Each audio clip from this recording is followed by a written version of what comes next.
자, 여러분, 식용유 고르기 참 어려우시죠? 올리브유로 튀김을 해도 된다는 건지 말라는 건지, 카놀라유 진짜 다 갖다 버려야 되는 건지, 참기름으로 미역 볶아도 되나 안 되나, 코코넛 오일, 버터는 몸에 좋은 거 맞나, 진짜 너무 영상마다 하는 얘기가 다르고 무슨 말인지도 잘 모르겠고. 그래서 자, 제가 오늘 이 영상에 식용유에 대한 모든 것을 담았습니다. 아, 다른 영상에서 했던 말이 이 말이구나, 이런 거를 느낄 수 있도록 식용유 어떻게 골라야, 어떻게 먹어야 건강할지 전부 다 설명드리도록 할게요.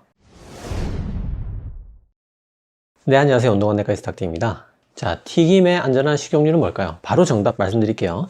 자, 튀김에 안전한 식용유는 없습니다. 없었어요? 없어요. 없었어요? 아니 없어요. 아 있었는데. 아니 없어요 그냥.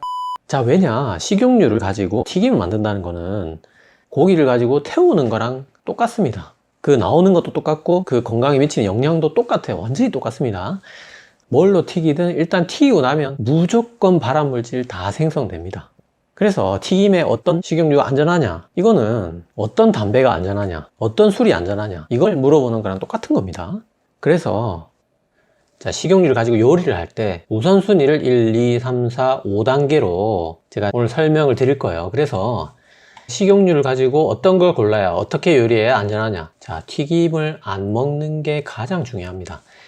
그 다음에 상한 기름을 안 쓰는 게 두 번째로 중요하고요.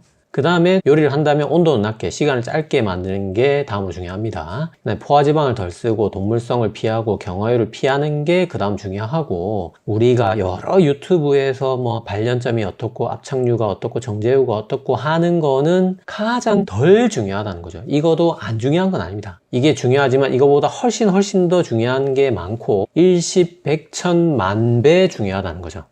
그래서 식용유 어떤 걸 고르는가 보다 튀김을 먹냐 안 먹냐가 만배 중요하고, 식용유 어떤 걸 고르냐보다 상한 기름을 쓰냐 안 쓰냐가 1000배 중요하고, 온도 낮게 시간을 짧게 요리하는 게 100배 중요하고, 포화지방 동물성 경화유를 안 고르는 게 10배 중요하다는 거죠. 그 다음이 이제 여러 영상에서 설명하는 그런 식용유 고르는 방법이 중요하겠고, 여기에 하나 더 고려하자면 이제 뭐 GMO라든지 환경 파괴라든지 맛이라든지, 물론 맛이 엄청 중요하지만 이제 건강 측면에서 봤을 때는 기타 고려 사항으로 볼 수가 있다는 거죠. 그래서 이런 순서로 중요하고, 그래서 결국은 튀김을 안 먹는 게 중요하지만, 그렇다고 해서 오늘 영상에서 여러분 튀김 먹지 마세요 라고 하기에는 모든 유튜브에서 다 설명하는 거 저라고 안 할 수는 없잖아요. 그래서 오늘 이 모든 걸 여기 순서대로 차례차례 하나씩 설명드리고, 그래도 요 세 가지 부문에 대해서 아주 자세히 오늘 또 설명을 드리도록 할게요. 자, 여기서 제일 오늘 건강 측면에서 거리가 먼 기타 고려사항 먼저 보시면, 자, GMO. 자, 우리가 이제 콩의 경우에는 뭐 거의 대부분 GMO고, 옥수수유, 카놀라유도 뭐 GMO에서 전혀 자유로울 수가 없습니다. 근데 이게 이제 요 유전자를 변형한 거라서 여기서 뽑아낸 기름 자체에는 이론상으로는 연관이 없다고는 하는데, 그래서 GMO 표시도 법적으로 규제를 받지 않습니다. 그래도 우리가 아직까지 GMO에 대해서 100% 다 알지 못하기 때문에 저 기름 세 가지는 여러분들이 그냥 개인적으로 판단하시면 됩니다. 그리고 뭐 아보카도는 유난히 또 주변에 물을 많이 끌어다 쓰기 때문에 환경 파괴를 많이 일으킨다고 합니다. 이거는 뭐 건강이나 윤리적인 측면이기 때문에 그런 것도 기타 고려사항으로 볼 수 있겠고요. 그래서 요거 이제 빼고 여기서부터 처음부터 설명드리도록 할게요. 자, 그래서 식용유를 포함한 기름 요리를 할 때 가장 중요한 거는 결국 이제 가열하지 않는 겁니다. 뭐 식용유뿐만 아니라 삼겹살에 붙어있는 비계든 지방을 가열하면 일단 다 발암물질이 나옵니다. 무슨 말이냐면, 자, 우리가 지방이라는 것은 결국 산패가 되면서 발암물질이 나옵니다. 그 산패를 유발하는 게 빛, 열, 금속이거든요. 하지만 뭐니 해도 이 중에서 가장 위험한 것이 열입니다. 열. 그래서 열을 가해서 산패가 되면 왜 안 좋냐? 일단 기름 안에 그 좋은 풀파 지방이 소실됩니다. 소실되고 끝나는 게 아니라 트랜스 지방으로 변환되면서 소실됩니다. 거기에 이제 여러 기름 안에 좋던 항산화 물질이 다 없어지고요. 그 다음에 결국 이제 발암물질이 생성이 됩니다. 자, 그게 이제 요런 것들이 있습니다. 그래서 요거는 이제 조리용 측면에서 중요한 거니까 요거 빼면 이제 우리가 오늘 식용유를 튀김으로 먹는 측면에서만 봤을 때는 대략 이렇게 6가지 정도 정리할 수 있고, 여기서 뭐 다환 방향적 탄화수소랑 알데히드는 이제 여기 튀김에 다 들어있습니다. 근데 이제 조리훔에서 주로 위험한 것들이라고 해서 제가 여기 붙여놓은 거거든요. 하지만 뭐 다방탄, 즉 벤조피렌이나 뭐 포름알데히드 이런 거 튀김에 다 들어있습니다. 식용유 가열하면 다 생깁니다. 무조건 다 생겨요. 그래서 요거 뭐냐, 1급 발암물질이라는 뜻입니다. 그래서 1구는 뭐고 2구는 뭐냐, 궁금하신 분들은 여기 멈춰놓고 보시면 되고요. 그래서 1급 발암물질인 벤조피렌, 포름알데히드 이런 거 튀김에 다 들어있고, 이종고리아민, 체중당화산물, 아크릴아마이드, 트랜스지방 이런 것들이 다양하게 식용유 가열하면, 또는 삼겹살에 있는 지방을 가열하면 이렇게 발암물질 종합 세트가 만들어집니다. 그런데 요 벤조피렌, 포름알데히드가 각각으로 봤을 때 1군 발암물질이지만 튀김 자체는 특이하게도 또 2군 발암물질이에요. 그거는 이제 뭐 요런 복잡한 원리로 튀김은 2군이지만 튀김 안에 들어있는 벤조피렌은 또 1군이라는 거죠. 어쨌든 튀김 안이나 아니면 튀김 용기나 이런데 발암물질들이 이렇게 종합 세트로 많이 들어있습니다. 그래서 생식이 가장 좋다는 겁니다. 우리 샐러드에 올리브오일 드레싱으로 뿌려 먹거나, 아니면 우리 그냥 비빔밥 먹을 때 참기름 넣는 거, 그런 거 다 가열 안 하고 기름 넣어서 먹는 거잖아요. 그러니까 기름은 사실 그렇게 먹는 게 가장 안전하고 몸에 굉장히 좋습니다. 하지만 삼겹살은 우리가 육회로 먹을 수는 없기 때문에 부득이하게 가열한다면 찜국, 삶기, 요 세 개는 뭐냐면 이제 물이 들어가는 거야. 자, 물이 들어가면 절대 온도가 100도를 넘지 못합니다. 그래서 식용유든 삼겹살 비계든 지방은 120도, 180도 이렇게 고온으로 가야 훨씬 더 다양한 발암물질들이 더 폭발적으로 나오는 거거든요. 그래서 물을 포함해서 찌거나 끓이면 이제 100도를 넘지 않기 때문에 발암물질이 거의 만들어지지 않습니다. 그래서 물을 넣고 가열한 요리가 그 다음 안전하고, 그 다음에 이제 구이, 볶음, 튀김은 어떤 게 더 좋냐? 자, 우리가 삶기, 굽기, 튀기 세 가지를 비교했을 때, 자, 초미세먼지는 굽는 게 제일 많이 나오고, 조리흉은 튀기는 게 제일 많이 나옵니다. 그래서 어떤 게 더 나쁘냐? 우열을 가리기 힘들다. 굽기와 튀기는 각자만의 장점이 있다. 요게 또 이제 연기를 마시고 폐암 걸리는 거에 대해서 조사한 거기 때문에 우리가 가열 요리를 먹는 거 측면에서는 또 조사할 때마다 다릅니다. 그래서 결론은 이제 굽기랑 튀기기는 어떤 분야를 보느냐에 따라 다르다. 우열을 가릴 수 없다. 삶기하고 생식이 제일 좋다. 이렇게 이해하시면 되고요. 자, 그 다음에 우리가 부득이하게 식용유를 가열할 수밖에 없다. 그랬을 때 뭐 이런 것도 있겠지만 결국은 기름이 이미 산패가 됐다면 그게 가장 위험하겠죠. 그게 두 가지가 있습니다. 첫 번째는 이미 가열한 기름을 한 번 더 가열하는 겁니다. 튀김류 재사용하는 게 굉장히 좋지 않고요. 그 다음에 이제 보관 과정에서 상할 수가 있습니다. 자, 튀김류 재사용부터 설명드릴게요. 자, 아까 설명드린 대로 기름은 가열하면 발암물질이 그 정도의 차이일 뿐이지 무조건 생성되게 되어 있습니다. 무조건입니다. 이거는 뭐 발연점을 넘고 안 넘고의 문제가 아닙니다. 그냥 가열한 순간부터 생기게 되어 있습니다. 아니, 가열하기 전부터 들어 있습니다. 양의 문제지. 그래서 당연히 이거를 한번 가열해 놓으면 이게 엄청난 양이 생성되어 있을 건데, 그 기름을 가지고 다시 튀기면 그거는 뭐 말할 것도 없겠죠.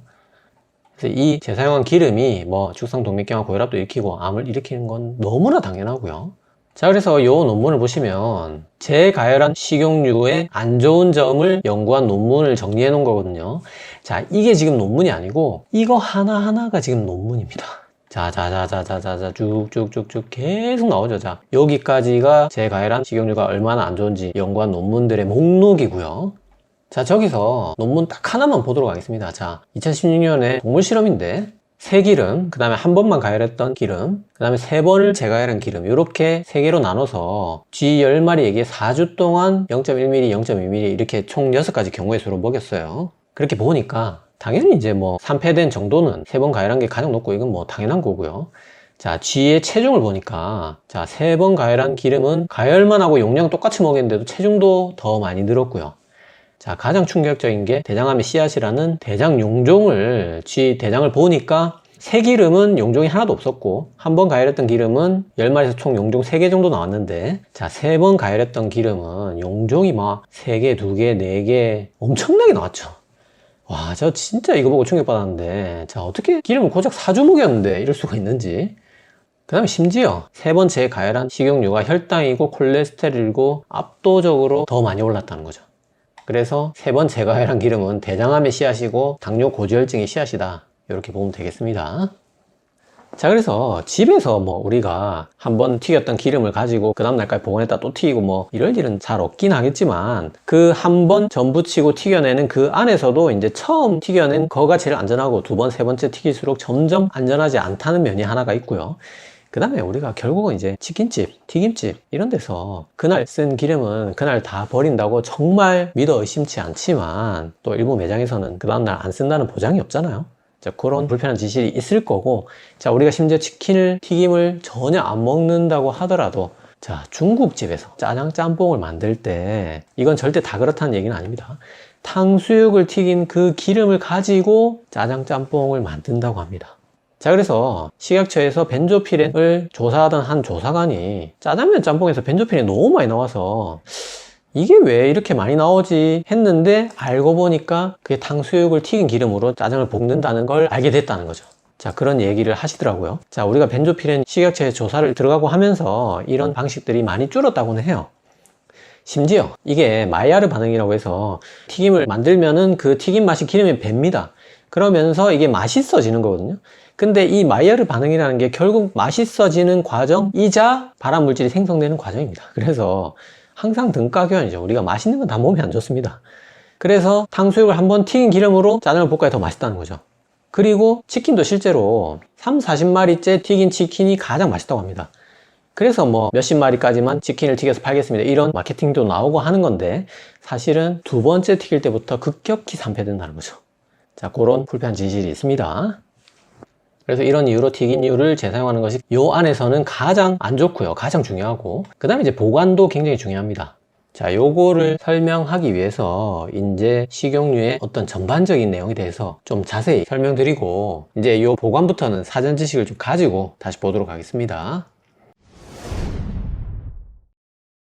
자, 우리가 기름을 이렇게 막대풍선으로 비유를 해보면, 막대풍선이 이렇게 많이 꺾이면 많이 꺾일수록 잘 상한다, 잘 산패된다고 이해를 하시면 됩니다. 그래서 포화지방은 하나도 꺾여 있는 게 없기 때문에 이론상으로는 얘는 전혀 산패되지 않습니다. 제일 안정적이고요, 몸엔 안 좋지만.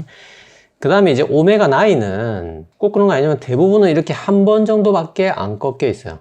그래서 그나마 제일 덜 상합니다. 덜 산패되고, 오메가6는 보통 두세 번 정도 꺾여 있고, 오메가3는 무지막지하게 꺾여 있어요. 우리 EPA는 5번, DHA는 6번 꺾여 있어요. 그래서 오메가3가 가장 몸에 좋지만 굉장히 잘 산패돼요. 그래서 그냥 다 모르겠고, 오메가3 생선에 많이 들어있잖아요. 그래서 생선이 잘 상하니까 오메가3는 열에 잘 산패된다, 이렇게 외우시면 절반 이상은 맞는 말입니다.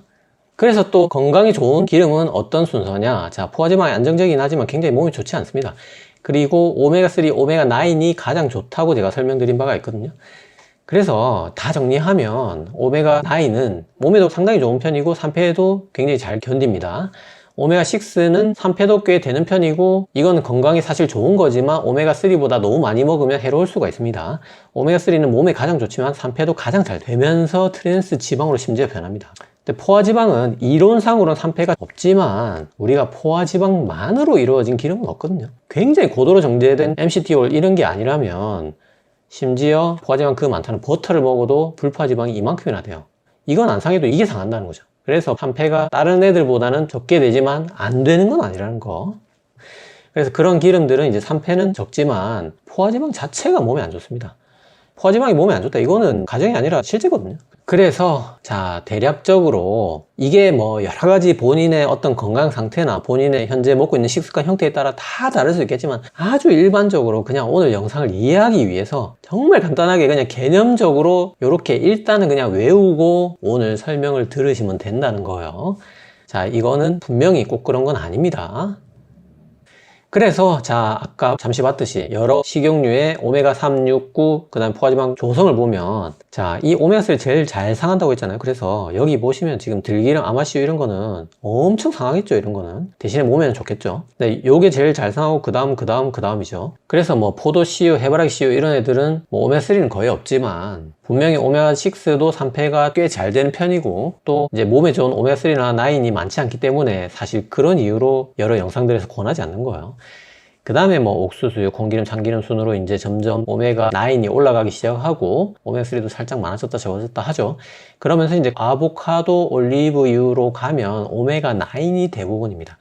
그래서 이거 두 개를 다른 유튜브 영상에서 많이 추천하는 거예요. 저도 사실 추천합니다, 이 두 개.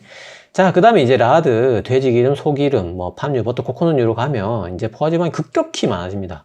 그래서 이런 애들은 이제 거의 포화지방이라 할 수 있고, 자, 마가린, 쇼트임유는 뭐냐면 우리 콩기름 같은 요런 불포화 식물성 기름을 여기 오메가3가 들어있으니까 얘들이 잘 상하잖아요. 그래서 이거를 수소를 넣어가지고 트랜스 지방으로 다 변환시킨 애들입니다. 그래서 그렇게 만들면 이게 오메가3가 없기 때문에 이제 보관이나 유통이 용이하다는 거죠. 가격도 낮출 수 있고. 그래서 이 콩기름에서 오메가3 빼면 구성이 똑같잖아요. 그 나머지가 전부 트랜스지방으로 다 변환된 애들이라는 거죠. 그래서 옛날에는 그것도 모르고 우리 어릴 때 간장 넣고 계란 넣고 비벼 먹기도 했는데 지금은 이제 그런 식으로 만들면 그거는 불법입니다. 그래서 요즘에는 이 경화유 만드는 방법을 수소가 아니라 효소를 넣어서 만들기 때문에 트랜스 지방이 거의 또는 전혀 생성되지 않는다고 합니다. 그래서 지금은 버터보다 더 안 좋았던 녀석에서 이제 버터보단 조금 나은 해로 바뀌었다는 거지 여전히 뭐 몸에 좋은 기름은 전혀 아니거든요. 그래서 지금도 마가린 같은 경화유지를 권할 수는 없습니다. 그래서 포화지방, 경화유 이런 애들은 내가 먹어야 할 목록에서 지우시면 돼요, 그냥. 그래서 이 모든 걸 다 정리하면 자, 이렇게 간단하게 정리할 수 있습니다. 어떤 기름이 주로 들어있는가, 우세한가를 기준으로 이렇게 그룹을 나눌 수가 있고, 오메가9이 주로 들어있는 기름이 올리브유, 아보카도, 오메가3가 주로 들어있는 게 들기름, 아마씨유, 포화지방이 주로 들어있는 버터, 라드, 코코넛유, 팜유, 그 다음에 이제 오메가6가 많은 포도씨유, 해바라기유, 콩기름, 옥수수유, 그 다음에 오메가6, 오메가9 중간에 들어있는 게 카놀라유, 참기름이라고 할 수 있습니다. 그래서 이 정도 포지션을 가진다고 생각하시면 되고, 여기서 얘는 생각할 필요 없고 얘는 몸에 좋지만 가열은 하면 안 되겠죠. 그러면 이제 뭐 요거 위주로 먹고 요거나 요것도 고려해 볼 수 있다, 이렇게 깔끔하게 정리가 되잖아요. 자, 여기서 요 들기름, 물론 들기름으로 달걀 프라이 해 먹으면 다 안 걸리냐, 다 병 걸리고 죽는 거냐, 그렇지는 않습니다. 우리가 탄고기 먹는다고 무조건 안 걸리고 다 죽는 거 아니잖아요. 그래도 가급적이면 좀 더 안전하게 먹는, 그리고 좀 덜 먹는 방향으로 가야 되고, 그러한 방법은 또 들기름, 참기름 영상 한 편으로 제가 설명을 드릴 테니까 그 영상 또 참조해 주세요. 자, 그래서 지금까지 사전 지식을 가지고 이제 기름을 보관을 어떻게 해야 되는지 요거를 이제 여기서부터 다시 설명드리도록 할게요. 일단 3패가 요런 3단계 정도 과정을 거치는데, 요 3패가 딱 시작되는 반응, 그게 광선 금속 가열이라는 거죠. 그래서 요 세 가지를 안 하면 되는 거죠. 그래서 이런 식으로 올리브유를 햇빛에 놔두게 되면 3패가 딱 시작이 되는 겁니다. 그래서 절대 이렇게 직사광선에 노출시키면 안 되고, 열 뭐 당연한 거고요. 그래서 서늘한 곳에 보관하고, 자, 금속에 닿아도 3패 될 수 있기 때문에 요건 뭐 스테인레스겠지만 반드시 가능하면 유리병이나 플라스틱 병에 보관을 하시기 바랍니다. 근데 요거 자세한 거는 또 다음 올리브유 시간에 설명드리기로 하고요. 그래서 이런 것들이 잘 못됐다, 햇빛에 놔뒀거나 유통기한이 지났거나 금속이 닿았다, 아니면 뜨거운 데 있었다, 이런 식용유로 요리를 하면 이런 거 다 지키나 마나라는 거죠. 자, 그래서 보관 잘 하시는 게 두 번째로 중요하고요. 자, 세 번째, 요게 진리입니다. 진리. 정말 중요합니다. 무조건 온도는 낮게, 시간은 짧게. 자, 튀김이 우리가 뭐 180도에서 튀기는 게 가장 맛있다고 하지만 생각보다 그 튀겨지는 온도가 그렇게 높지 않더라고요. 여러 영상들을 보니까. 그래서 최대한 낮게 하시고, 그리고 최대한 짧게, 최대한 그래도 튀김을 안전하게 먹으려면 맛있게 하는 것보다 시간을 짧게 하는 게 더 중요하다는 겁니다. 자, 왜 그러냐. 자, 우리가 튀김용 식용유를 고를 때 고려해야 될 게 세 가지 정도 있습니다. 그게 이제 여러분들이 발연점이라는 말을 많이 들어보셨겠지만, 발연점도 물론 고려를 하긴 해야 됩니다. 근데 이게 가장 덜 중요합니다. 이게 뭐냐면 이제 기름을 태울 때 연기가 눈에 보이기 시작하는 시점이 발연점이거든요. 근데 올리브유가 이제 발연점이 낮으니까 튀김을 해도 되네 마네 하는 거잖아요.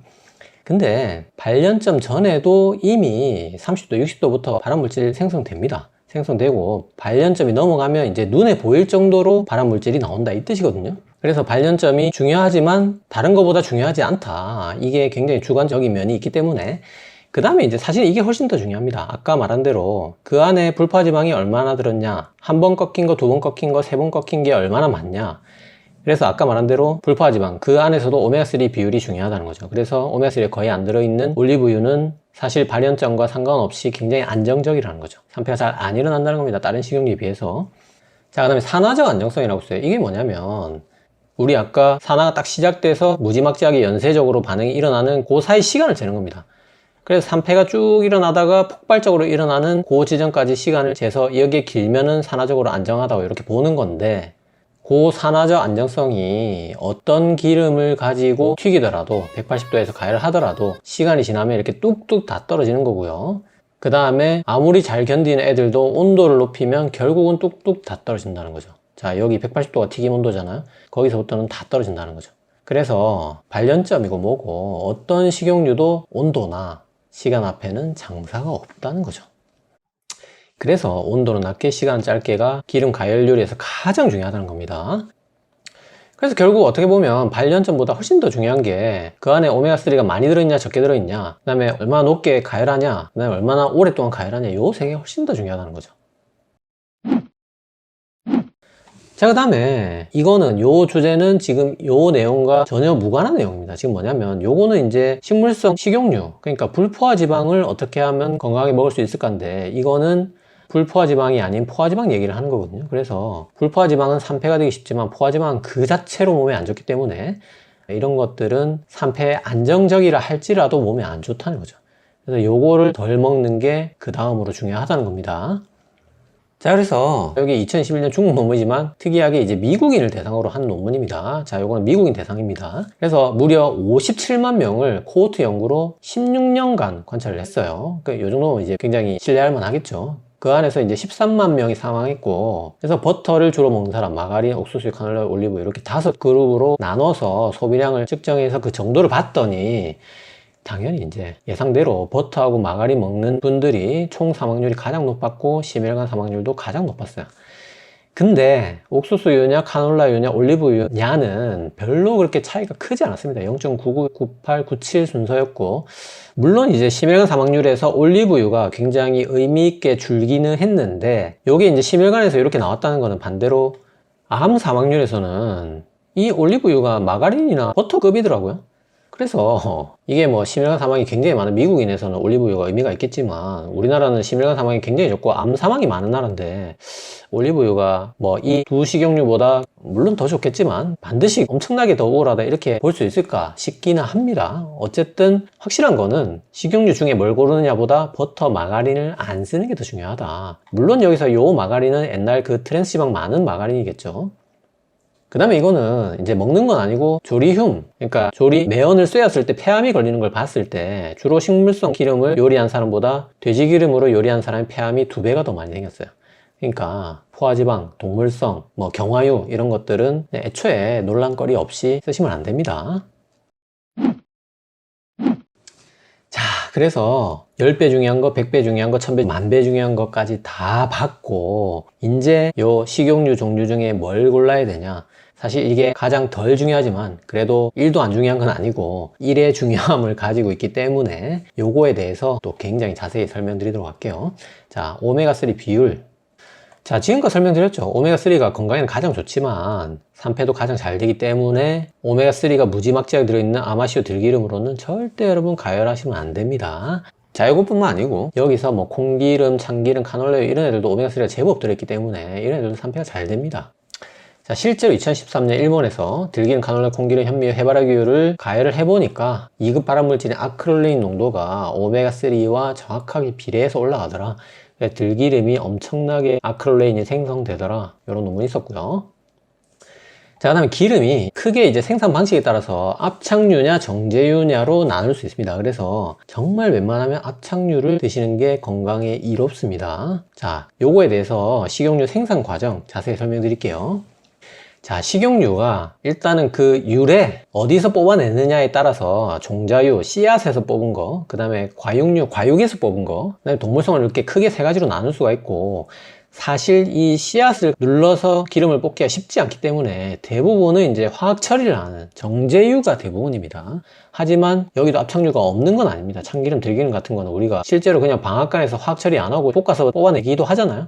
이제 그런 일부 압착유가 있을 수 있고, 과육류는 반대로 그냥 누르면 기름이 잘잘 나오기 때문에 압착유, 즉 비정제 추출유가 더 많고, 그렇다고 해서 이런 올리브유도 정제유가 없는 건 아닙니다.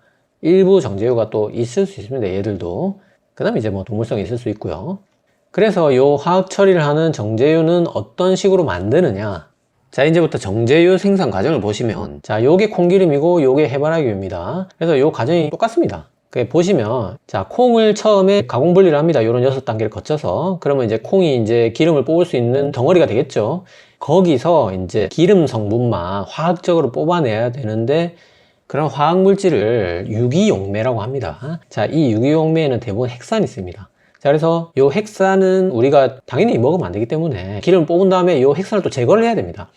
그 제거하는 과정에서 70도까지 가열을 하게 되고, 자, 아까 가열하면은 폭발적으로 발암물질을 넣는다고 했죠. 그래서 당연히 모든 정제유는 발암물질이 포함될 수밖에 없습니다. 이렇게 생산 과정에 무조건 발암물질이 포함됩니다.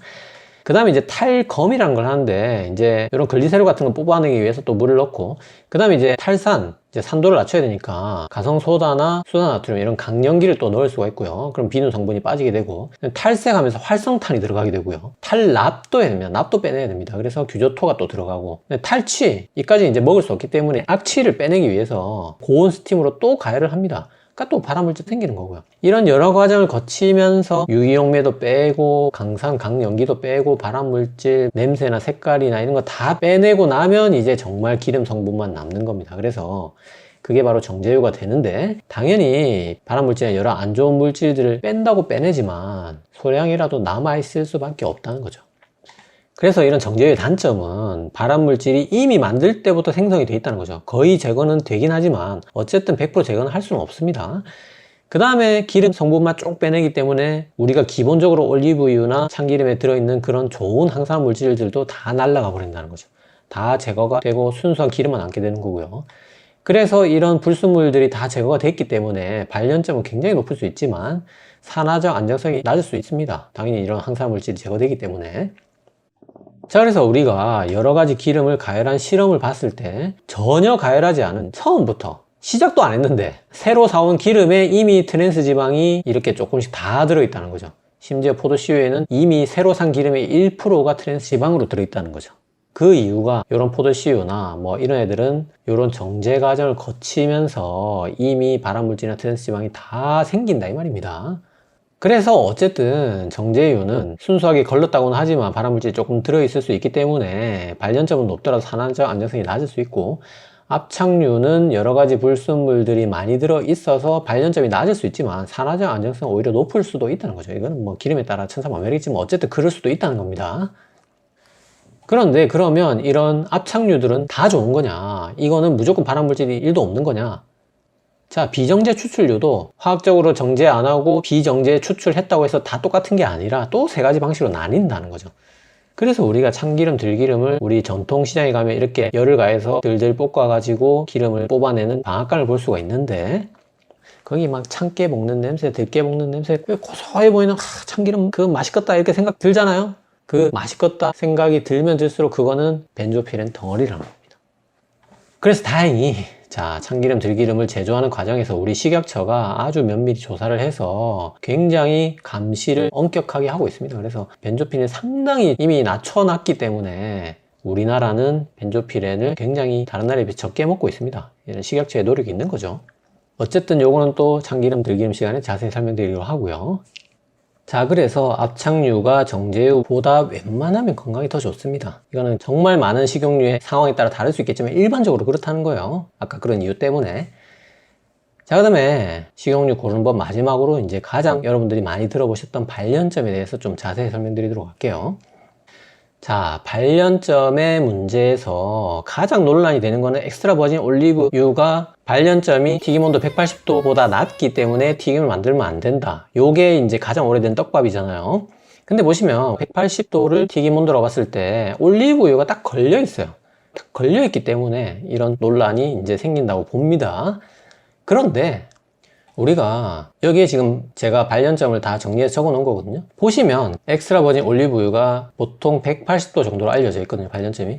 그러면 극성물질이 이제 발암물질이라고 쉽게 생각하시면 되고, 엑스트라 버진 올리브유 쭉 따라가면 180도부터 발암물질이 나오다가 210도에 줄죠? 오히려 줄어들죠. 그래서 또 240도에 살짝 늘어났지만 가장 적어요, 극성물질이. 그래서 발연점하고 상관없어 보이죠? 자, 우리가 튀김으로 가장 많이 먹는 카놀라유, 해바라기유 이런 애들 230도, 240도거든요. 근데 뭐죠? 150도부터 극성물질이 폭발적으로 나옵니다. 자, 발연점이랑 아무 상관없죠, 지금. 산화적 안정성 볼까요? 자, 엑스트라 버진 올리브유 발연점 180도에서부터 산화적 안정성이 뚝뚝 떨어져서 맞나 싶은데 잘 보면 버진 올리브유는 190도에 산화적 안정성이 더 올라가죠. 뒤엔 물론 떨어지긴 하지만. 자, 카놀라유 발연점이 230도인데 그런 거랑 상관없이 그냥 서서히 내려가고 있죠. 그래서 전혀 이거는 뭐 발연점이랑 상관이 없어 보이거든요. 자, 그래서 발연점하고 가열했을 때 실제 산패하고 왜 이렇게 괴리가 생기냐? 첫 번째는 발연점이라는 것 자체가 굉장히 주관적입니다.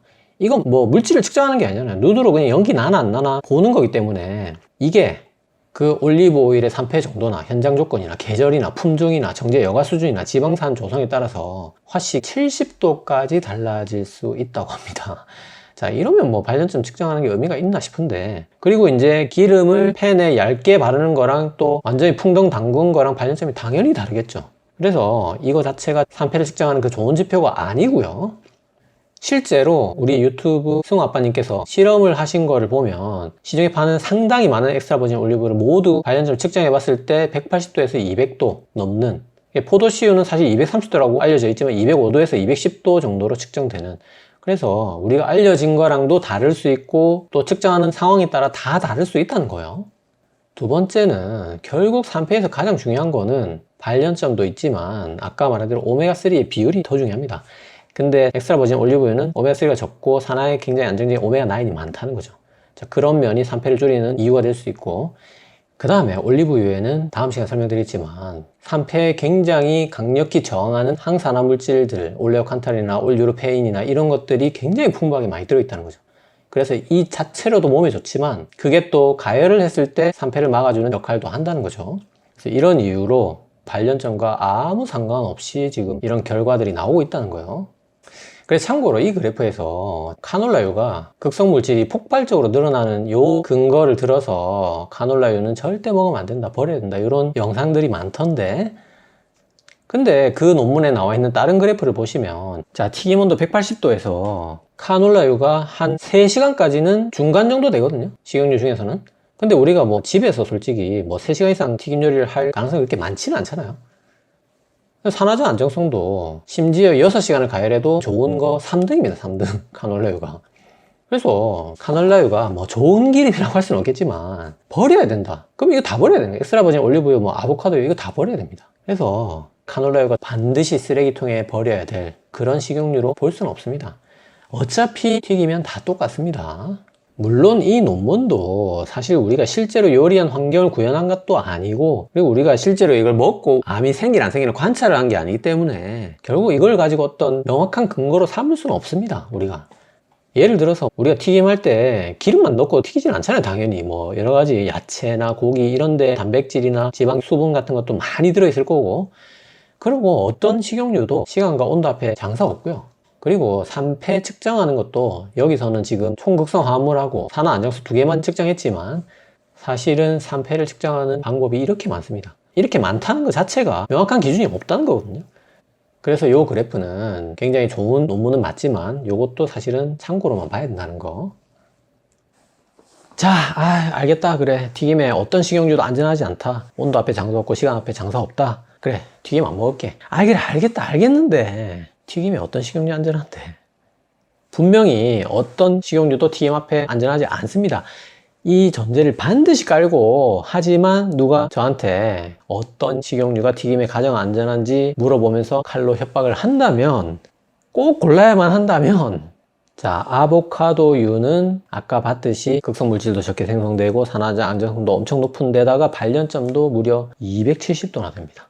그래서 아보카도유 뭐 당연히 되는 건데, 자, 엑스트라 버진 올리브유가 튀김 온도 180도에서 극성 물질이 두 번째로 작습니다. 자, 안 좋은 게 아닌 정도가 아니라 두 번째로 좋다는 거죠. 산화적 안정성도 3시간 이후로는 무너지긴 하지만 3시간까지는 3등입니다.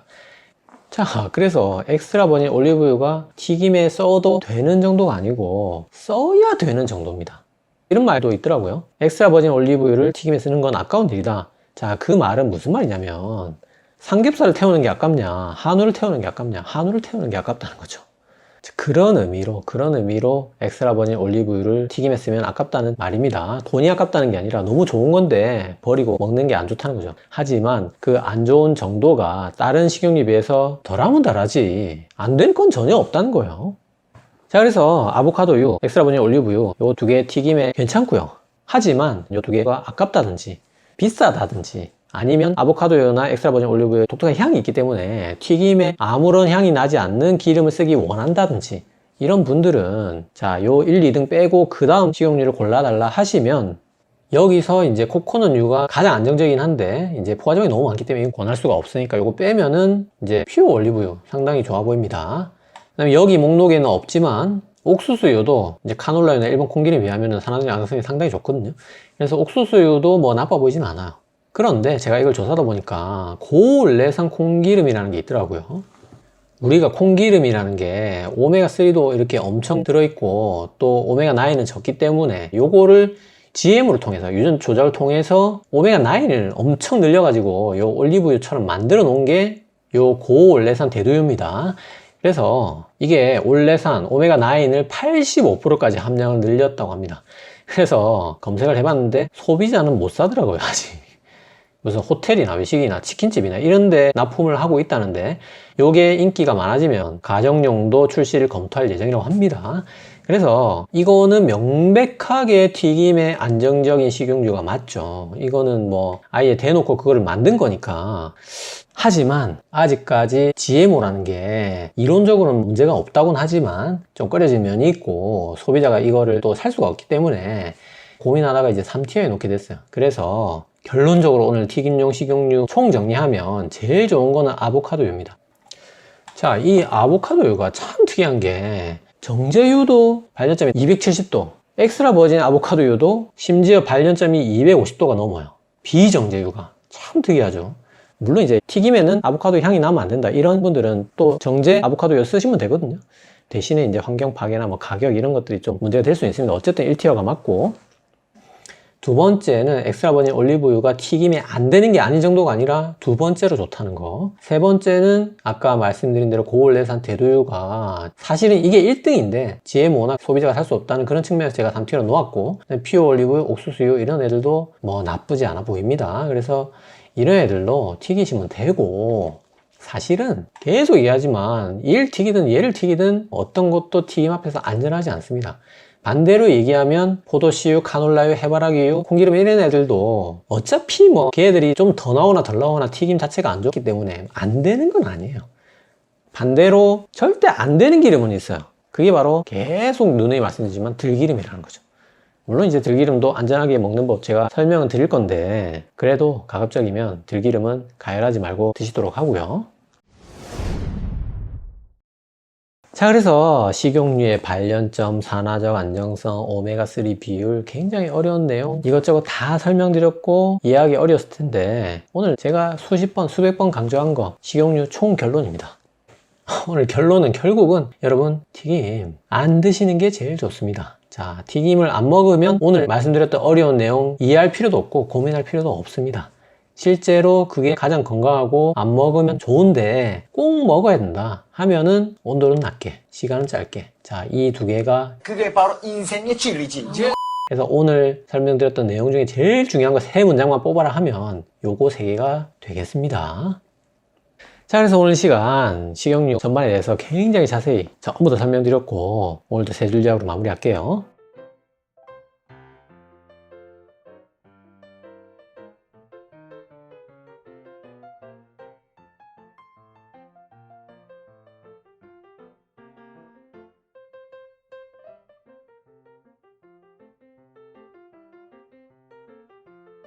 자, 오늘 영상 도움이 되셨나요? 도움이 되셨다면 구독은 여기, 관련 영상은 여기 봐주세요.